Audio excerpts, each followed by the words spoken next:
Okay, guys. So, happy birthday, Ruby! Hang on, is this Ruby's birthday, Ed? Yeah, it is. Oh, today? Yeah. Happy birthday! Where is she?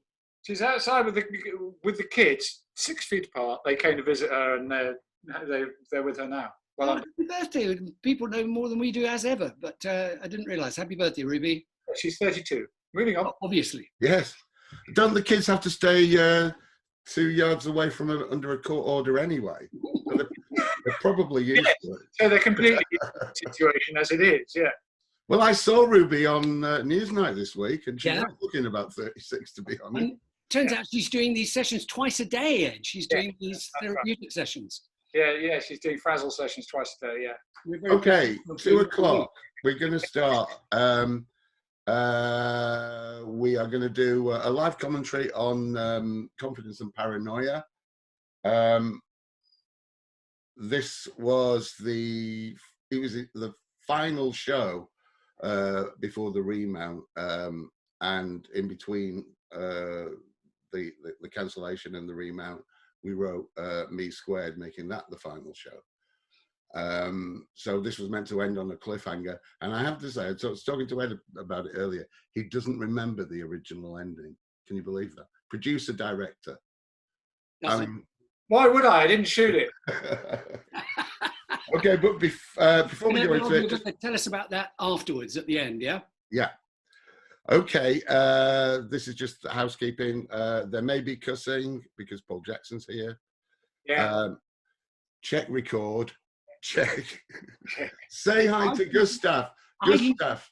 Hey, Gustav. Gustav is recovering from major surgery, and we sent him a message in the middle of the week, and we hope you're well on the way to recovery. He's in hospital, which is the worst place to be at the moment, with a major surgery recovery, and no one can visit him. So no pencils this week, guys. But good stuff. Yeah, hope you're well. Say hi to us if you're online. Okay, yeah. So I'm writing Confidence and Paranoia. There you go. We'll talk about all that during it. You know me, you know Paul Jackson, Godfather of Comedy, and Ed the Magnificent, which is what he tells me he's called by our producer director. Very happy with that. Local genius. Okay, and we have a very special guest star for this show. I'm going to take him off hold now. He's in a virtual group. Hang on, Ruby. Happy birthday! Happy birthday to you! Happy birthday! Oh, look, she's doing Michael Jackson. She's got the gardening gloves on. She's doing Michael Jackson. Ruby's mum is Michael Jackson. And I've been standing there since last night. Yes, was that not me? No, yes, it was. That's right. I remember now. Here for the next call. Okay, see you later.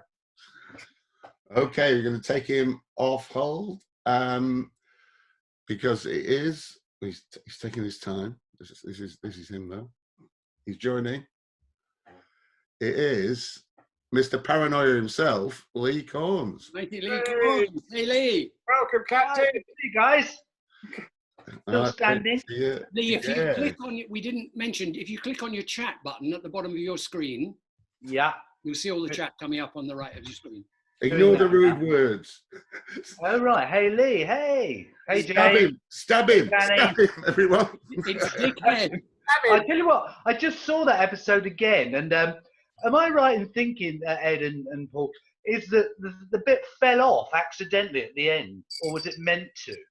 It looked like it was supposed to stab him. Then, of course, he looks around and says, "Me, stab him." But just as he cut away, the end of it fell off. Yeah, I think it's meant to. I wasn't sure. I just wondered whether that was like the technical department. But very convinced. It convinced me. Okay, hi, Mark, listen. Hi, Claire. Hi, Anne. Hi, Timothy. Hi, Melanie. Carla. Claire. You're being recognised as dickhead as well, Lee. Yeah. I've got this really interesting. Got this really interesting note from Adam Hickey. Hi, Adam. Hope you're here. Hi, Adam. Who's made these calculations from the Red Dwarf wiki. It says the Red Dwarf's top speed is 200,000 miles per hour. and assuming that at the time of the accident, the ship was traveling at that speed and only maintained that speed for the next 3 million years, by the time of the pilot episode, Red Dwarf would be approximately 5.256 quadrillion miles away from Earth. If measured in light years, that's about 894, and it's actually still in our Milky Way, which is kind of mind. I bet, Rob, you never thought of that calculation when you were writing it, did you? Well, no, because I think there's a crucial error. Yeah, I think so. Because I don't know where this top speed comes from, but if you have an object that's constantly accelerating and it has no resistance, it doesn't have a top speed except the speed at which it disintegrates. Or the speed of light or whatever. Yeah. Oh, so Adam, your calculations, welcome though they are total crap. And well, he's opened up. And it was a comedy show. He's opened up a Rob. I think in defense, I always thought that was completely correct. That's certainly what I worked it out to be. you needed well, you took the job, wasn't it, Ed? You needed it for your split screen calculations, Ed. Exactly. My brain was right. Yeah. Then. Okay, so we're all lined up. We're lined up on the first frame of the video, with which Norman. is just read before the brush comes into it. Okay. Oh, hang on. I'm on Norman at the beginning. Are we further than that? Yeah, we're further back than that. Get back there, man. Well, no, the very beginning. We've travelled through the galaxy 3 million years. That's the very opening of the Confidence and Paranoia. Right, but there's the titles first with the spaceship. Oh my God! Okay. Yeah. Going back. We like to get the titles lined up. Yeah. Fair play. Actually, we usually talk about Howard's music over the titles, but there's some very interesting. He scored this series essentially, didn't he? Yes, he did. He did. You know, that man is a total genius. I've worked with him on a play at with Lou Stein up at the Watford Palace with Helen Lou Stein. Clang name drop. But anyway, he did the music. It was fantastic. And his series on music was just brilliant. Have you seen his Beatles, the Sgt. Pepper analysis? Oh. Bloody brilliant. He does an hour show on BBC 4. It must be on iPlayer, analysing Sgt. Pepper. It's brilliant. Yeah, he's such a nice bloke as well. He's fabulous. Right, I'm going through to play. Are we ready to play? Yeah, hang on. Sorry, guys. The whole right. There's the wiper going on it. Right.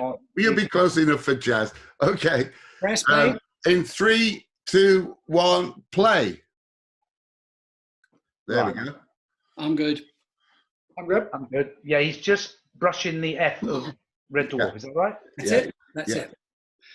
So, Rob, what? I mean, this is now getting quite sci-fi, isn't it? You said this was intended to be the last series, and originally the last of series 1. Series, yeah. You're getting into quite sci-fi ideas now, aren't you? Yeah, I think we finally realised that the guest essentially every week is the science fiction idea, and the actual people you have are servicing that idea. So this is external science fiction. I feel like we're in the swim a bit now with this show. We know what we're doing a bit. It takes you a while to write the crap out of any idea. Could I ask you, Rob? Yeah. I mean, a general question. It's always puzzled me because of the success of it. Obviously, you can invest more in, well, not exactly CGI, but more technical stuff. How did that influence the writing? Did it? I mean, it gave you more of a box of tricks, but did it affect the thrust of the writing, or made it easier, harder? I think by the time we were getting to series 6, you always try and push the envelope, don't you? And yeah. Just the money was spent. We knew where to spend the money a bit, so it went on screen. Yeah, and I suppose. I mean, here in the first series, we had no budget for outside shooting. All the money went on the model shots. The sequence, the bit that Craig's watching, is just stock footage. And I looked at it and regretted not actually shooting the thing that he's watching. Instead, all we do is cut away to a few palm trees and the odd. I know, at least with androids, you shot it. We didn't have time or money, Ed, to go on location. Because that was all in the studio, wasn't it? Effectively. The moment I was out the building, Lee, they were suddenly off on locations. They went to PG, I think, to shoot some fun stuff. Yeah, quick, Paul's gone. Let's go and play. Although there's Yeah. some stuff in here that I was worried about, as we'll come to in a moment. Okay. Now, this whole business of the video, the thing we wanted to get over was Lister's really a romantic. He's kind of a romantic character, and on the one hand he's drinking beer milkshake, but he's got this sort of romance in his soul. God. As you I can do see, remember, can I just butt in with a story? And I do remember this. I remember, I'm sure it's Paul and I'm sure it's you, Ed, getting a little pissed off with him because you can see his shirt there with that massive crap on it. When in rehearsals, he spat it out and you said, don't do that. Maybe it's another series on the bunk, I can't remember. He said, do not do that, Craig. He did it. And of course, he changed his shirt and it was a bit of a annoyance, but it worked. It was funny. almost laugh, and we'll do anything for that. Chop our leg. Seem to remember that. Somebody spotted it's a Commodore 64 keyboard. Yeah. Yeah. Of course they use those in the 23rd century.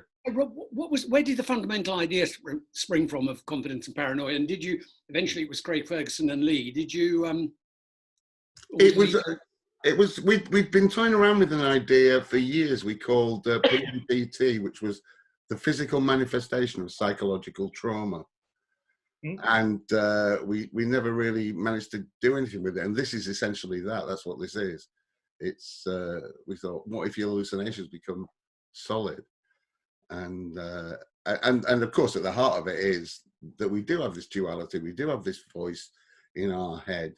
Yeah, Lee Corns saying you're shit.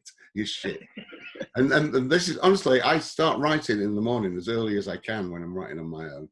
Yeah, because I like to do it before that voice wakes up and you're that's frozen yeah. with your inability. This is a nice, the erasing the memory scene, which actually had echoes in Promised Land just last week. Oh, really? Well, it pays off, doesn't it? I was surprised it had the payoff later on. It was that's very funny. Yeah, it's nice great. idea, isn't it? Are we there now? Is that where we are? Yeah, just come through. Yeah, You asked me to do what? Nice gag. And Norman's just so fantastically deadpan. He's just so absolutely spot on right for it, Actually, I remember the casting when he and I were lined up, to audition for the main parts, and he and I went off, and I remember it was a blazing hot day, and we're sitting in Waterloo looking out of the river and having a beer together because we're quite good friends through the circuit, and just cheering each other, saying, "Well, good luck. It doesn't matter what happens." And I remember you saying all straight away, Paul and Ed, whoever you may not get it, but you will get something in the show. So and we didn't have to audition for that. I didn't have to audition for Paranoia. I'm sure Craig didn't for Confidence. So, you came good, which was great. And we knew we had something to go away with. And we had a lovely day, and it was a great day. That whole fun of auditioning for something, which of course at the time we had no idea would be so big. But no, that whole auditioning thing, and Ed will remember on Young Ones, we did the same thing. Ed, didn't we? We auditioned endlessly for Mike, which is legendarily the character that wasn't written for a specific actor. Yeah, and I think almost all of the people who we saw in days and days of auditions ended up playing some role in Young Ones, because that was part of the thing. We were trying to bring in this whole new breed of actors and stand-up comics from the circuit and so on. Because I had we were quite a lucky herd, really. I mean, I consider myself very fortunate through the 80s, knowing you guys and being hauled in to do all these different things. It was. I mean, looking back, how lucky were we? It was great, and I loved every job. People who were good stand-ups could act. They could do characters, and you showed. I mean, you did Bottom, Young Ones, Red Dwarf, Saturday Live. I mean, you did. Yeah, sure. Yeah. I want to talk to you at the end, Lee, about one of my favourite days working with you, which was on a Saturday Live. Yeah, we pulled, but we'll do that at the end. Yeah. Okay, this is the first mention of Yvonne Magruder, and we were talking. Molly Dade was talking last week about whether or not Rimmer was actually asexual. And I think that is the truth of him. Chris was here, so we couldn't really. It's not Chris who's asexual. It's Rimmer. And the character, it feels very asexual. I'd say when he suddenly did the thing last week with Kansky's Boom. Yeah. Very funny because it was so out of character. Yeah. Well, like that. I love this gag. And a lot of good gags in this don't go for nearly as much as you think. Oh, you bloody moaned about that last week. Honestly, righteously, you know what it's like. It's See, because they're not into it. Joke there, and they don't laugh. No, because somehow it didn't land right, Rob. I don't know. Which gag are we specifically talking about? Licking his ball, the animals licking their balls. Oh yeah. But the thing is, now it has an eternal life. They're going to be laughs. You know, it'll get it. It bloody and will. Still he moans. And still he moans. Now that people laugh at it and say, "Look, why didn't people I'm laugh?" not moaning. I'm just pointing out. I'm saying that's a funny. Order. Now, with that scene there, I mean, I don't know if we're all in exactly the same place, but when Craig jumps off the bunk, I remember removing the sound of his feet hitting the studio floor because I didn't think it sounded metallic, but I forgot to replace it with anything. So he pathetically lands on the floor and makes silently. It's a muffled thump. As listener dreams, as Rimmer dreams of Magruder. Now, this is one of my favourite cat scenes ever, to be honest with you. Well, it's just after this, but this is the build-up. Yeah, but Danny just comes. Genius. He just comes on. He does a one-man show, I think and then jazzes out. I think the thing with Danny, he got the cat thing from the very beginning. Yeah, he absolutely. interpreted everything he did as what would a cat do. He did it at the audition. Yes, he did it at the Which audition. he turned up 20 minutes late for. Well, there's a surprise. Danny at this point was a dancer. He'd never done any acting at all before. But that would go exactly the same for Crichton, Rob Llewellyn. He got that, didn't he, straight off, you know? Yeah. Rob Llewellyn, they had it there and then. Yeah. Really on We it. knew him from the Joeys, obviously. He'd been around. Yeah, no, great actor, great.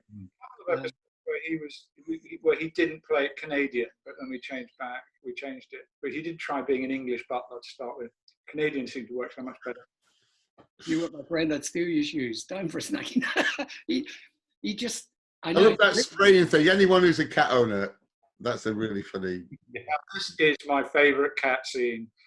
So the food. You have a cat, Rob, because this is so cat-like. Well, I got a cat when we got the series. I thought I'd better watch them. And so this is, I think, why he's so kittenish at this stage and gets a bit. You know. Are we on his feeding now? Yeah. Yeah. Marengo. I mean, that too slow chicken Marengo became a catchphrase. Yeah. Genius. Chasing. Yeah, I love the way he says he pretends to be like a cat. No, I'm going to like it. Yeah. This is enjoying silent comedy. We really, aren't we? Let's be honest. I don't know exactly the same part, but Danny completely surprised me in rehearsal with something coming up. Because we rehearsed all this, him doing the false exit. That's just great. It is. Rule 3. On the same page, exactly same page, but it also illustrates how gullible Lister is. He's just completely gullible, you know. Just an instant. He just believes the best of everybody, doesn't he? Yeah. He's a good guy, and so everybody else is really. We've had the question for a couple of weeks now, Rob, and you haven't answered it. Why did you not? What was your rule about no aliens? Why was that? Yeah, well, that was simply to make us tell different kinds of stories, and many of the time I seriously regretted that decision, but it did in the end. That's what it did. We didn't want it to be, Star Trek with laughs, and so it forced us to concentrate on the two of them, on the main characters. Oh. This is a kitchen sink drama in a sense. Yeah. It kind of stepped on us, really, in space. Yeah. Just stepped on it. Yeah. Or the odd couple. This is the best Scudder scene I've ever seen. Oh, apart from Stop It. Yeah. We're all very rude about the Scutters and Peter Ragg and everything, but they do actually work quite well here. Yeah. They're perfect for what they had to do. It's just very funny because it just portrays probably he made them and they're still crap. When he stabs him nearly in the eye, was that the mechanical scutter? That was a hand scutter. That was a hand scutter. We are all very rude about the scutters, but I was looking online when we were preparing these shows, and there's a quite long interview on Open Air with me and Chris and Craig after the second show had gone out, and the Scutters are in that performing brilliantly, running across the studio with messages, and Open Air was a daytime review show that in those days, and they're actually working better than they ever did on the set for us. Why? They knew it. They knew it. Good in rehearsals, yeah. But yeah, they were actually. You know, we figured that we needed them for Rimmer to pick things up and to have some kind of physical presence, but turned out it didn't really need that, and we're quite surprised with it. Well, because you cheated, really, in the end. Oh, don't talk to me about the hard light. That was meant to be one episode. when Rimmer became able to pick up things, you mean? Yeah, hard light, yeah.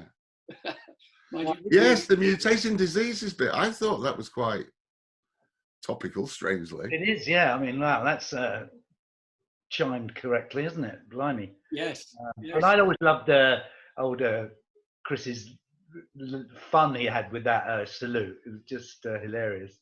Because it carried on, didn't he? He was doing it all the time. Oh, Of the double salute there. Give a salute for the NHS at the end of the show, Lee. So I love necrobics as well. I just thought that was a funny. Yeah, his face as well. Can I talk about fish? I'm going to talk about fish. So this shot here. So the fish there. Now I don't know if you can see a fish flapping around on the studio floor. Yeah, there. Yeah, trout, I believe. Yeah, it's trout. So when I was filming that, I thought I need to look a bit more of this, a bit more of that with Craig, and a bit more. And then so we're filming the trout flopping around on the floor, and in the end, Paul up the gallery said, "That's enough. Stop." I went, "Well, I just need a bit more of the shot of the trout." He went, "You've had enough. Stop." This trout. being the producer at this point, was vaguely worried about our responsibility towards no harming of animals. And I thought 10 seconds, Ed, was enough. And I think you'll see from the edit that you had enough. My understanding was that the trout was hit on the head and fed to cats. Later, I had no idea we were releasing it back to the wild. No, there were a load of dead trout for the big shot. And then there were 2 or 3 live ones for. So there was no ceiling on the sleeping quarters, and guys were just there with buckets of fish. Bring dead fish in, and then there were a few live ones that I was quite keen to get back into the water, Ed.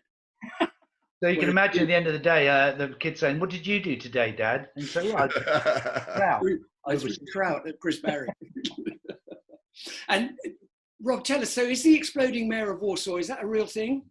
Well, we thought it was. I'd read it in one of these strange but true books, but now when I Google it, it just says this is something comes from Red Dwarf. So you've created the myth. Yeah, I created the myth. It's like people who burst into flames. Yeah, all those strange but true. Believe what you like, but it works. Very funny because it's there and it's gone. It's a great setup. It sounds credible, doesn't it? Well, the raining fish gag, I think, has happened, doesn't it? It's a tornado. Yeah, frogs. Pulls the fish up out of the sea and then dumps them, yeah? Frogs as well, yeah. Yeah. Oh, yes. Always truth. Comedy is truth. Or indeed, occasionally Judy Garland comes down in the tornado and lands on your head. Brilliant. It's great when the 3 of them interact as well. It's just great. Yeah, it's good. Very funny scene just back there with Danny, assuming that everything Chris is saying to him is. Yeah. And arriving with a bunch of grapes with no actual grapes on them. That's brilliant. Yeah. Since I've seen He's really trying to be a good friend to Lister. He hasn't quite got the hang of it. Ed, were the cat suits custom made for the show? Were the cat suits? Yeah. His costumes were made. I mean, who would wear those things? They were made specially for Danny. Absolutely. Did he ask for them afterwards? I bet he did. Because he's a bit flash. I'm quite certain he still got them. Nick him, yeah. A few people are talking about Rimmer showing concern for Lister. And the truth is, he needs Lister, though he sort of can't admit it to himself. It's a yin and yang, isn't it? Yeah. He needs it to validate him. Yeah. Very funny. Well, as Holly explains in an earlier episode, he's the only one that will keep you sane. Yeah. It's like, King Rat, James Clavell. Yeah. How the rat actually keeps the British officer alive with it. Oh, here we go. Here we go. I must be a bit ahead of you guys. I'm going to just pause for a second. Had you worked with Mr. Beautiful? Craig's just sat Craig down. Have you worked with Ferguson before, Lee? I'm embarrassed a bit about that, and it's out there because the clique of very quickly comedians could all be a bit bitchy in a way, Right. and Craig got I know it was dear old Jerry Sadowitz said that he's ripping him off, and he railed to me once about it, Jerry, and I was a good friend of Jerry's, and I perhaps wasn't the kindest to Craig at the time because we're all a bit snotty, we're all a bit. And I did say, look, Craig, it's not what you do. But what was wrong with me? I had no evidence other than Jerry saying he's ripping my act off, kind of thing. But there's a lot of that kind of was under the surface. But he worked really hard, Craig, and he was desperate to please, and he was really good at that job. And look what he's gone on to do, man. Look what he's gone on to do, exactly. Become a big. He had the last laugh on that one. And to be honest, Lee, I've always got the hugest amount of respect for people who get clean. I think, again, it's fairly well known that Craig did have a problem at one point and got himself straightened out and got clean and became a big success in Hollywood. And that is not easy. I take your hat off to people who... Oh, Kevin Lyle is saying confidence reminds me of Rodney Dangerfield. That's interesting because we were really into Rodney Dangerfield.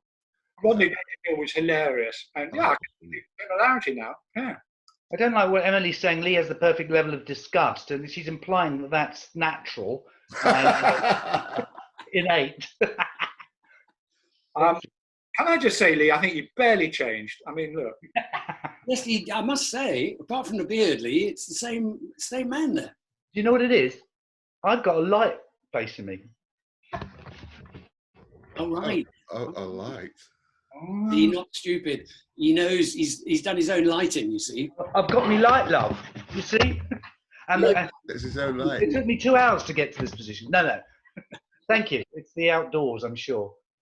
Now, when I was watching this earlier yesterday, I felt like, perhaps we missed a trick not having Rimmer get on with Paranoia because they both hate the same person. I thought they'd be more in common, and you could have had the two sort of love stories going, really. Yeah, there is evidence because he enjoys me, sneering at Craig. He's standing there enjoying it, the kissing thing, and But yeah, it could have been stretched a bit further, but no matter. Yeah. I think really we were seduced by the stab it scene. Yes. It took over really, upstaged by a machine. Yeah, Craig wrote the tune to that all on his own. Can you believe it? Oh, You just gave him the lyric and he put a... Yeah. Like Lennon and McCartney. It's just, here's the words, put a tune. Is Donald Trump based on confidence? Please. Let's ask him. Overconfidence. Says, was this the first scene with the guitar in the series? Mark Bowen's asked. I thought we'd seen it earlier because somebody said, "Why isn't it the electric one?" I think it was always there in the room, but I don't think he ever played it before. Was it the first actual song in the series thus far? Yes. Yeah, we believe so. Yeah. Good. They reckon Craig would have been a better president. Yeah, better POTUS. Yeah. Good. Keep the questions coming. Yeah. That guitar was sold on eBay a few years ago. Real good. Don't worry. It'll be bigly. It'll be bigly good. Don't worry about it. A potato would be a better POTUS. Yeah. Anything. A carrot would be more appropriate because it's orange. I don't know who this is, but I just point out Chris and Craig are adorable and also doable. Oh. I don't know who you are, Rachel Holland. But yeah, you're a dirty mind to yourself. I do them both. I wouldn't. I'm straight. Really? Coming up. Here comes the famous bit. There you go. That half shot of Chris waking his hand at my groin looks a bit suggestive. Yeah. But I love your posture of a depressed Undertaker. I thought it was really, really... It looks so ill, man. So ill. And now, actually, that joke that's just gone, I actually did once when I was a kid at school, call the gym teacher Dad.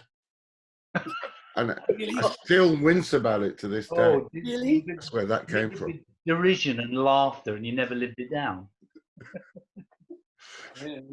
the classic stabbing scene, which has been mentioned so many times. Well, my goggle eyes have been my fortune because I don't know if you probably remember, Paul, that in the 80s I played Marty Feldman because of my goggle eyes. Although the guys, the directors would paint say it's not that you look like him, Lee. Oh yeah. Just because you were so good, Lee. We got you. Yes, yes. Like, no, didn't mind. Yeah, so there's Chris enjoying me slagging off. Yeah, Right. you could have had a little sideline, couldn't you, of Craig and Confidence getting on, and Rimmer and or perhaps a bitchy argument between the two of them. Yeah, what he's one thing and he's not. Favourite lines coming up. It refers to him being, or it might have been earlier. Sorry, about him being a charismatic young stud, and I've used that line several times to various people, including myself, to describe yourself, a charismatic young stud. Ed. You're a charismatic young stud. It's personal. Years ago, clearly. It's your catchphrase. Yeah, it is. It was his catchphrase, Lee. Outside. So we're going outside now. Ed, this was a bit of a problem for you, wasn't it? We're going outside. Yeah. So I'm probably a bit behind you, Paul, but I'm still in the solar panel discussion. But yeah, so what's coming up is an exterior shot. When it comes up, you'll see that you see the two of them walking down a gantry in spacesuits. That gantry was actually in the studio, and we put a little bit of dressing around the top and bottom of the gantry. The studio gallery, which we've seen actually used as a corridor before. And then we matted that onto a model, and then matted that section onto an even bigger model. Then we took it to the edit, and when we matted it all together, blew the picture up a bit so that it could move from across the frame, so it looks like the spaceship is moving. And it's quite a complex thing to do in those days. Nowadays, it's not pretty easy to do, but when I looked at it the other day when we went back to look at this, I was quite pleased. I thought, oh yeah, that actually looks like two blokes who might potentially be walking down the outside of a spaceship. I think it's really brilliant. Quite honestly, I can't believe you did it because. No, I didn't. It wasn't somebody else, Paul. In the old days, told someone else to do it. Yeah. And of course, that studio, I remember being really, the sets were very small, very tight. For your angles for the cameras, we all had to get it right because there was not much wiggle room, really, was there? Well, the Manchester studios were one disadvantage of being Manchester. By and large, we liked it, but the studios are smaller than in London. Yeah, so there was quite a tight. Thank you, Forrest. I'll talk about that later. About me Quando on 2 poster. All right. You don't have the book. Is it come out recently, Rob? Yeah, I've got a copy of the paperback too. So it takes a nice sinister twist where Paranoia is no longer on board the ship. Sort of gives you a nice sense of foreboding. Mm. And again, we kind of missed a trick getting rid of him, really. Traveling wine. Yeah, that looks absolutely spot on. Now, this was a real set. So the cha-cha-cha-ring was a real set, built as a pre-record. Oh, that's funny. But that coming down the gantry, that just walking down a studio gantry, Ed, I mean, that is extraordinary. And then this is a real set, yeah? Real set. There was a few little tricks we did here. One is when Craig tries to escape Paranoia, he jumps over a gantry. And we slowed down, we did slow motion. Again, quite difficult to do in those days, to go into slow motion during a shot, but we managed to do it. And then what he says over it, more crazy, is a voiceover from earlier, which is pasted onto the shot. You can't quite see his mouth because he's got a space helmet on. And that's all to try and give it in a sense that they're outdoors and in relative weightlessness. You'll see it when he comes up, when he jumps over the gantry. The sophistication of the breathing tubes could be better. Really? In his ear. Really? Honestly, the budget. Which washing machine did you pirate for that? There's a Nusi. So I don't know if you got the same point, but this is where Craig does a little jump, and you see we slow that down on shot. It's quite hard to do with your crazy played in from a different time, because if you're in slow-mo, obviously you can't speak in slow-mo. Yeah. This moment here, to his credit, Craig really was there. This isn't a split screen. Obviously, it's a dummy, but that is Craig, that close to that explosion. Really it knocks him. You can see he's genuinely. Well, yeah. acted his way through it. This is really, I mean, that is. Wouldn't be allowed now. A, wouldn't be allowed. B, That's that's an incredible thing to do, to be honest. But in the DVD notes, it says that when everyone rushed to say, "Are you all right, Craig?" Because obviously I wasn't there. He played up as being injured. Is that right or something? It says in the notes on the sleeve notes of the DVD that after that he pretended he was injured and people got a bit flappy, and he said, "Nah," kind of like as if we're playing a trick, which is pure Craig. Yeah, I don't know. Oh, because I've got the subtitles, I missed to mention that was where Howard had. Over that scene, he'd composed an entire piece, hadn't he? He's amazing. There's quite a lot of score of Howard in this episode, actually. We were very lucky. I mean, you don't get that nowadays. Well, what he did do, which is really good, is that I said to him, "Can I have like 8 different lengths of the various things and things which would fit?" And he handed me stuff which just absolutely worked. And you're right, this is specifically written, some of this stuff, and he's Oh, I've forgotten what Z stood for in Kachansky. Anybody know? You know? Somebody asked how was the explosion actually done. I mean, so Craig stood where he was. Craig Ferguson stood where he was. Kachansky. We lined up the dummy to match exact position, cut to a slightly different shot, and blew the hell out of it. Just with the explosive, just put it inside the suit. Yeah? was that because the way he reacts? Was it a bit bigger than you thought? I mean, you know all about this, Paul and Ed, from the young ones, so the crazy things that went on in the studio. You know, when those boys get an explosion, it's always going to be bigger than you thought it was going to be. Well, the famous one where Rick actually very nearly... Well, there's one of the young ones where Rick, they double loaded. We went to supper.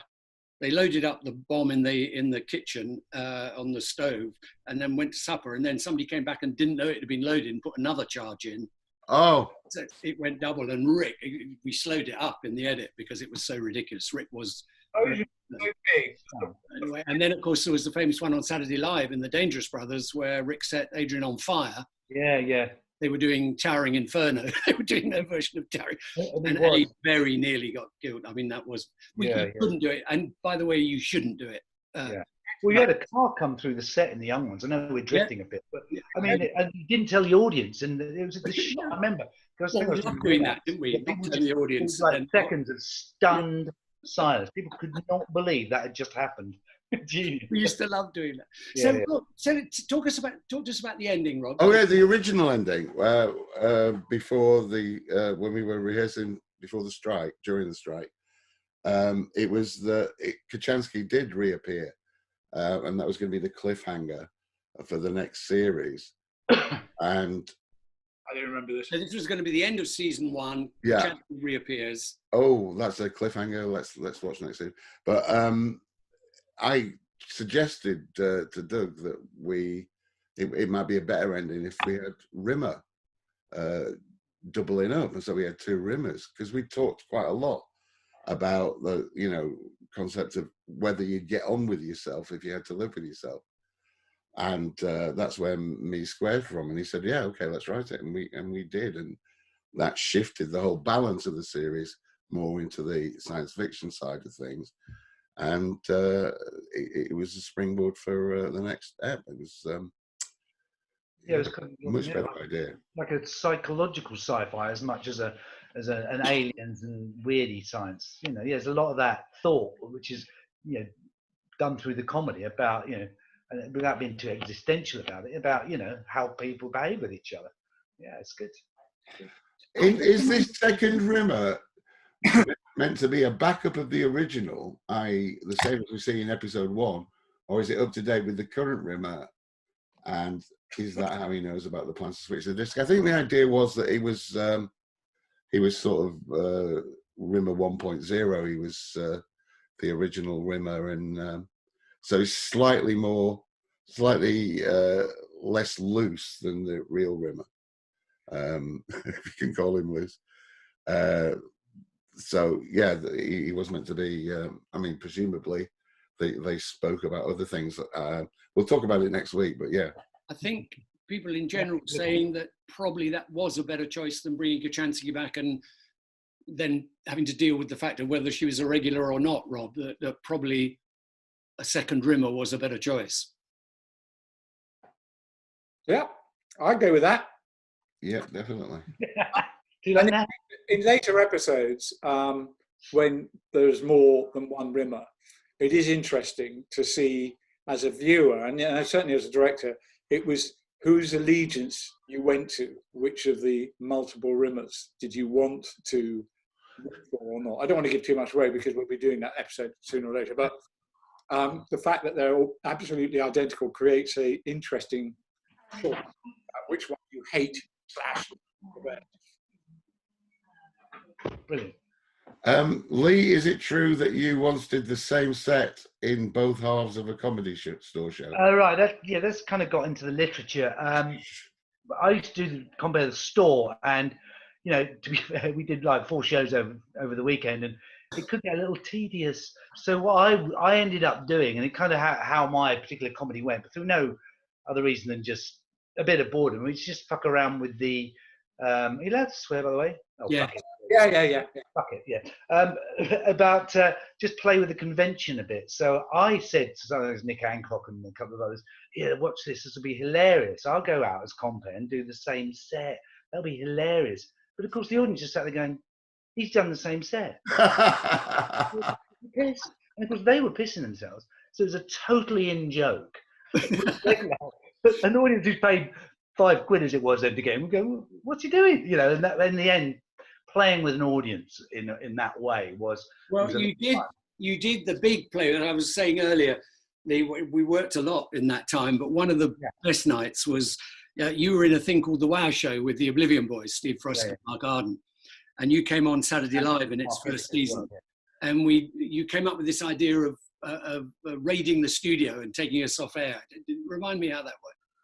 Well, we used to do it was with Paul Mark Elliott as well. There's 4 of us, and we used to do sketch shows called News Review. And we got fed up with a kind of sketch blackout. So we deconstructed that, and the Wow Show became basically like a bit like the Red Dwarf. It was just how these bickering people just couldn't get on stage, trying to get through a show, and eventually that kind of chaos and anarchy would overtake the show. And we did different settings. It might be a school one day, it might be a ship one show, and the rest. And it became quite well known for that. And the audience were quite scared. We'd take them out of the theatre, harangue them, and get them on stage and do all kinds of stuff. But the EBT, I did something with Ken Campbell, The Warp, years ago, and the guy who wrote that was all about self-enlightenment. And he told me about Earhart seminar training. Oh yeah. You break yourself down, build yourself up. So we switched that as a sketch called EBT, Energized Brain Training, which the idea was there's 3 of us on stage playing a bit like these kind of suited idiots, commanding people to do things. And we get a member from the audience and then harangue them. But it turned because he gets really angry, and that was Paul Mark Elliott, a plant, and he'd get this fantastic red face, and people would get really scared because it was a fight. And then, of course, at the end, it's thank you, trainer. We touch each other's bollocks and say thank you, and they, oh my God, thank God, it was a sketch. So the idea was to get tension and release the tension with a joke. And honestly, when you've got an audience get a bit on their edge of their seats, it's easy to get the laugh. So we asked you, when you came to us and said, can we do a sketch?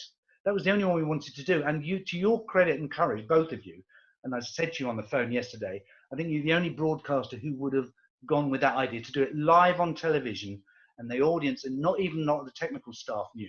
So that when Paul came up on stage, the whole show went silent, and not only half a dozen people knew what was going on, and it caused quite a shock, I believe, because they thought there's going to be a fight live on air. Oh my God. Well, we took it off air, didn't we? Because it broke out into a fight, and then we cut to prayers. Saying, I'm sorry. It was a lovely night, Lee. It was a lovely night. A memorable night, one of the treasured moments, because, as I say, thank you for letting us do it, because it was one of our favourite little sketches, because it was so... You were a pleasure to work with, all the 4 of you. Yeah.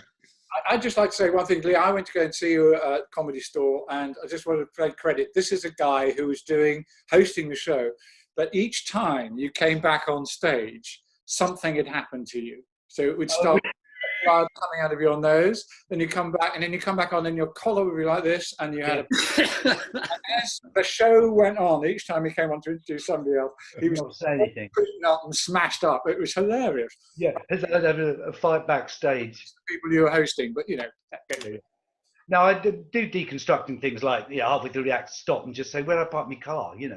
Does anybody know? And then just say, no, I came on the train. I mean, just deconstructing stuff, which, you know, a lot of comedians like, and I used to love, because I suppose it came through boredom, and also the anarchy of joke, laugh, but and also lack of material. That was the blues technique, wasn't it? It's a laugh, isn't it? What? That funny noise in your Yeah, throat? they were brilliant. Yeah, That deconstruction thing. Yeah. Yeah, for sure. And Great I day.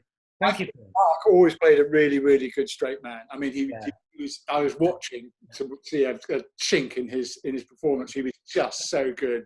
And their relationship is all about, as it's a cliche, the timing. You know, the timing of the act.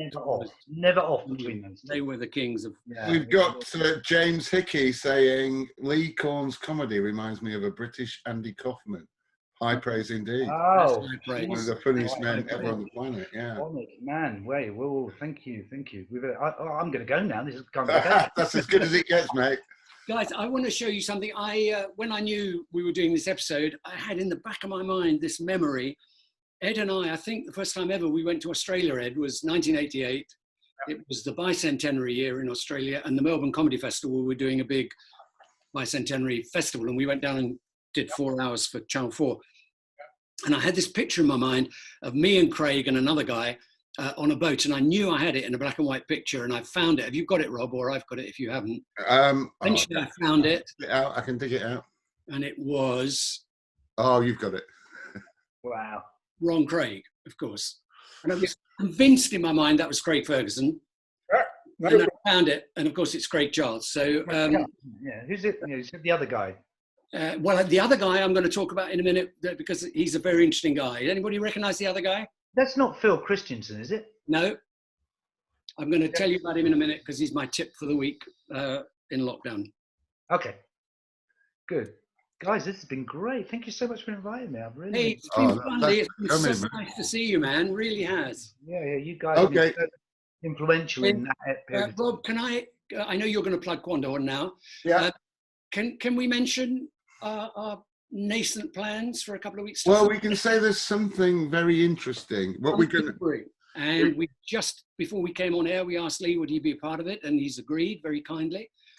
But we'll give you a full lowdown on that next week. We're going to do it in the sort of mid-season break.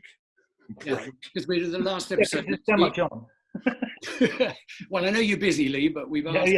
Got me. So, lock in at the Lamb and Flag, yes, lads. End of series next week, and then we're planning a little special before we go on to series 2. So we'll let you know more about that next week. I'd just like to say thank you. I'm just looking at all the chats as thanking me for... Yeah. And before I burst into tears, thank you all for joining us, and thank you for your kind comments. It means a lot. Get the printout of the Andy Kaufman thing, Lee. You want that on your wall, yeah? Yeah, I'm going to print that off, man. Okay, I read a biography, actually, of Andy Kaufman, and he was quite a tragic character in the end, which I hope not to be. He was very, very... I was in no way... So funny in Taxi, and he did this weird thing, wasn't he, where he became a champion of wrestling women.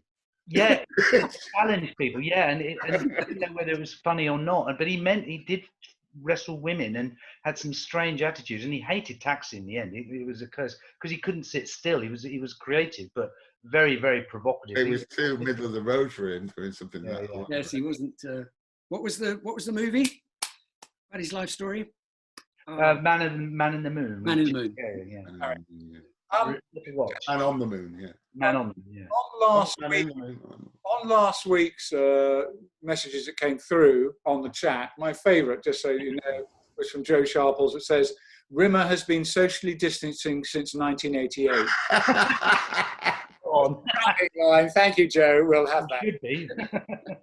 Great. Okay, I just wanted to, not discreetly, Quandahorn. Oh, it looks like it's in reverse.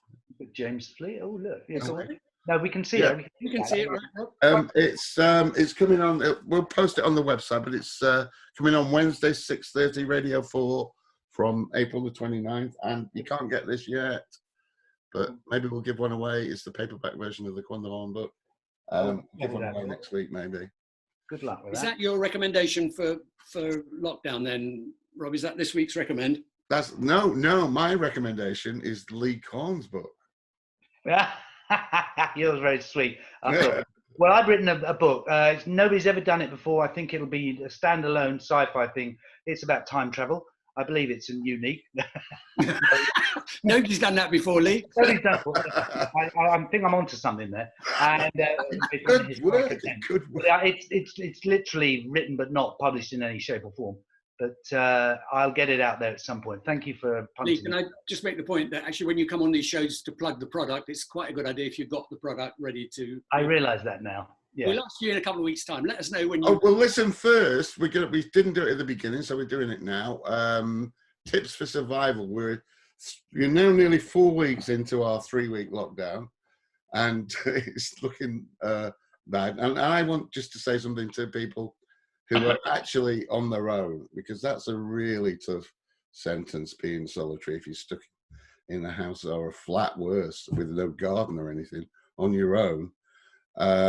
We need other people. We're not solitary creatures, and solitary confinement is in fact a cruel and unusual punishment. So our hearts go out to you. Be strong. And I this always helps me whenever I'm sort of alone for any period of time. Personality is how you are with other people, and character is how you are when nobody's watching. Yeah, good point. Yeah, that's my thought. Okay. Yeah, good stuff. And you're lovely in both versions, Rob. My advice, and it's really more general, and it's for the older viewers amongst us, like Rob and Paul. And this is just a simple piece of advice, which you can carry on till your grave, which is never waste an erection and never trust a fart. Thank you. Hey, yeah. And who said that originally, Ed? As if that was your words? No, they weren't my words. Originally, they were in a speech. It was Michael Caine. But it's a very good piece of advice. Thank you. I suppose mine would be, in the current circumstances, never do today what you can put off until tomorrow. That's helpful. It'll always be tomorrow. And also keep your feet warm and be strong. We've got a lot of tomorrows coming, so you're quite right. Don't rush to get it done today.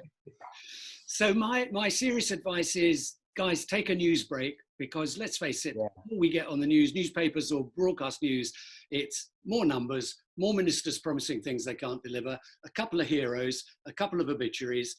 Listen, if there's any good news, it will get to you. You don't need to watch the bloody news all day. Yeah.